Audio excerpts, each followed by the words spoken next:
हमारा तीसरा क्वेश्चन है, सिद्ध कीजिए कि निम्नलिखित संख्याएं अपरिमेय हैं। तो इसमें पहला वाला हमारा क्वेश्चन है, एक बटा क्या है, एक बटा करड़ी में दो, एक बटा करड़ी में दो। इसको हम लोग हल करेंगे।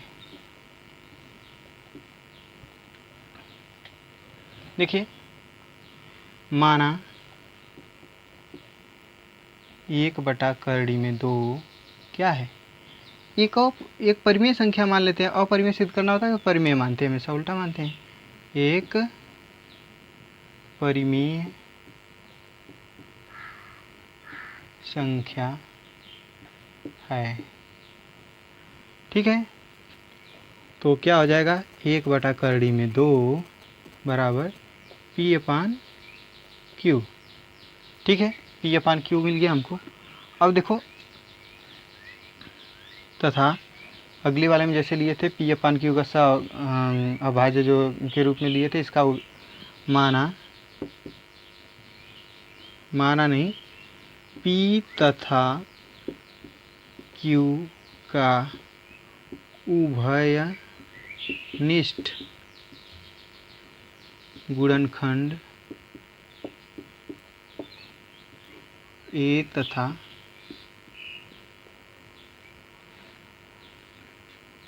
गुणनखंड करके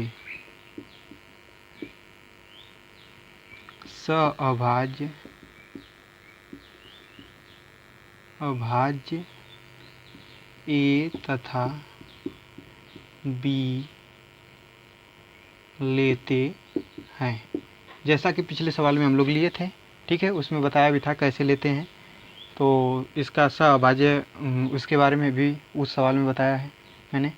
तो यहाँ पे फिर आएंगे, क्या हो जाएगा, करड़ी एक बटा करड़ी में दो बराबर ए बटा बी।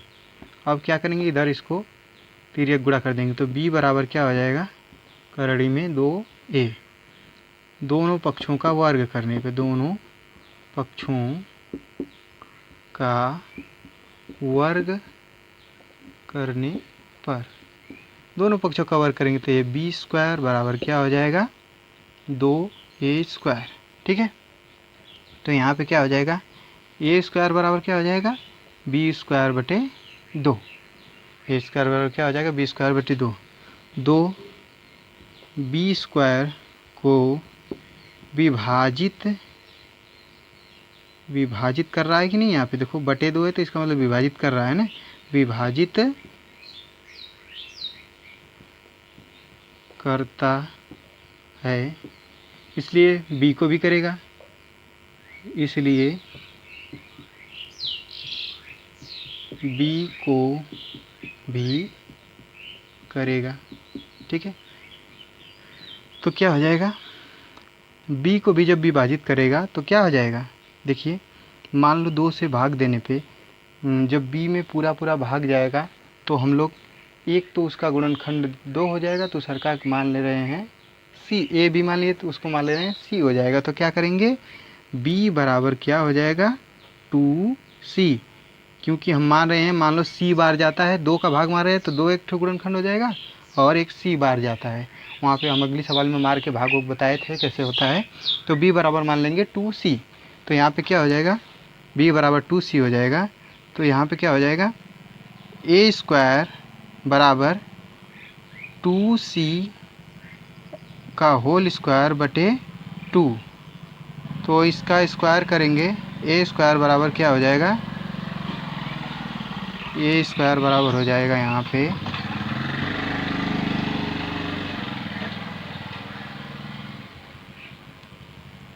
a स्क्वायर बराबर 4c स्क्वायर बटे दो, दो से दो कट गया, दो से चार कटेगा तो दो बार जाएगा ना।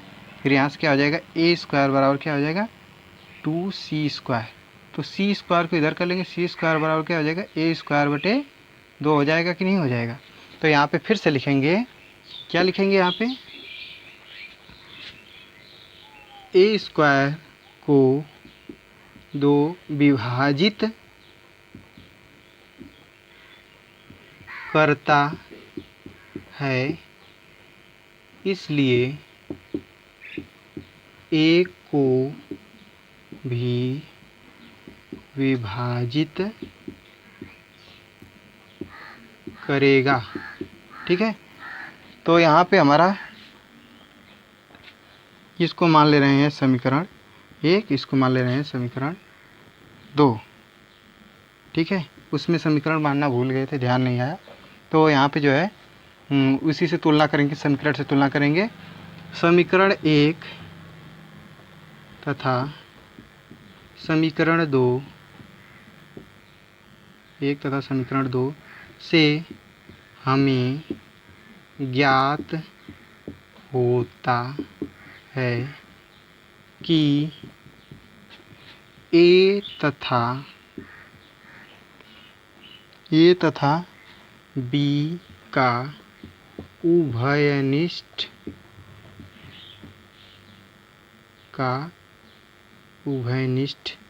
एक उभयनिष्ठ लिख देंगे, एक उभयनिष्ठ गुणनखंड क्या आ रहा है, 2 है, जो कि हमारे माने गए परिणामों का विरोध करता है।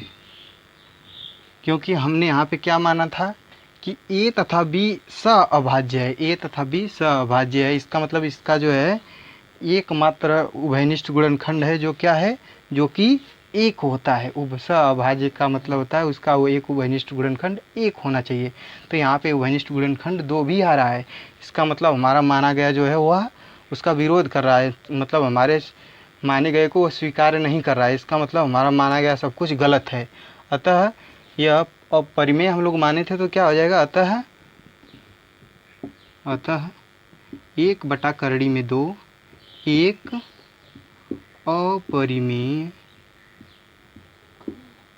संख्या है। यह एक अपरिमेय संख्या है, इसको छाप लीजिए। ठीक है,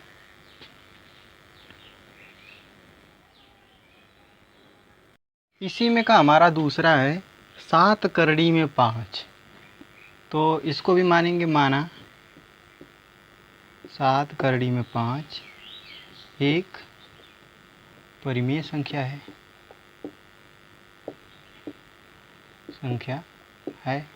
ठीक है, तो क्या हो जाएगा, 7 करड़ी में 5 बराबर P/Q। ठीक है, 7 करड़ी में 5 बराबर P/Q। तो करड़ी में 5 बराबर क्या हो जाएगा, P/7Q। इधर जो है गुणा में था, इधर भाग में कर दिए। तो P तथा Q यहाँ पे जो है, जहाँ यहाँ पे लिख देंगे जहाँ Q ≠ 0। ठीक है, यहाँ पे P तथा Q और 7 तीनों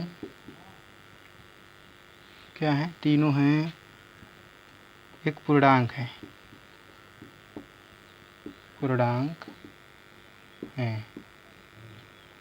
तीनों पूर्णांक है।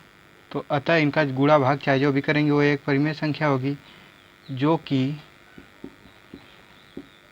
√5 के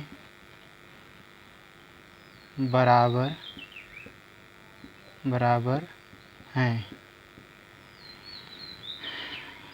जो कि बराबर हैं। यह संभव नहीं है, इसलिए हम क्या कह देंगे, इसलिए 7 करड़ी में 5 एक अपरिमेय संख्या है। ठीक है, अब इसी में का जो है, ये देखिए, इसको इसी तरह लिख देंगे, इसको जल्दी से उतार लीजिए। फिर इसमें का अगला वाला क्वेश्चन हम लोग सॉल्व करेंगे। पहले इसको उतार लीजिए।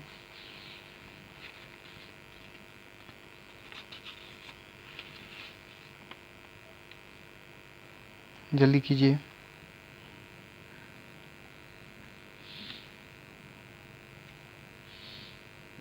ठीक है। अब इसमें का अगला वाला हम लोग सवाल लिखेंगे।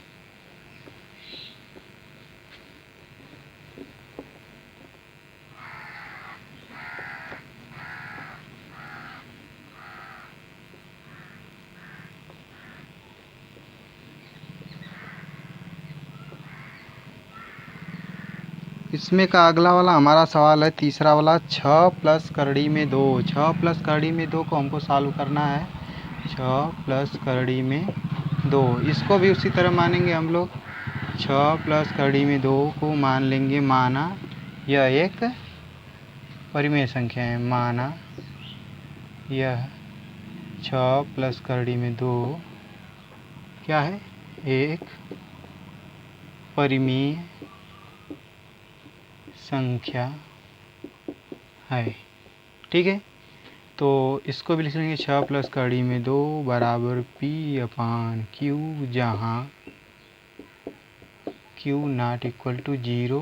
ठीक है, तो यहाँ पे इसको जो है करड़ी में 2 बराबर हो जाएगा P/Q माइनस 6। यहाँ पे देखेंगे करड़ी में 2 बराबर क्या हो जाएगा, P माइनस 6 Q/Q। अब यहाँ पे क्या हो जाएगा, यहाँ क्या होगा, P तथा 6 और Q सभी पूर्णांक हैं तथा √2 एक अपरिमेय संख्या है। तो कभी भी अपरिमेय संख्या और पूर्णांक बराबर नहीं हो सकते। पूर्णांक का जो है, पूर्णांक को कभी भी हम लोग इसको लिख सकते हैं P/Q के रूप में, लेकिन अपरिमेय संख्या को नहीं लिख सकते। तो यह अपरिमेय संख्या के बराबर है, अतः जो कि संभव नहीं है। अतः क्या हो जाएगा, √2 एक अपरिमेय संख्या है। ठीक है, इसको उतार लीजिए। ठीक है, जल्दी से इसको उतार लीजिए।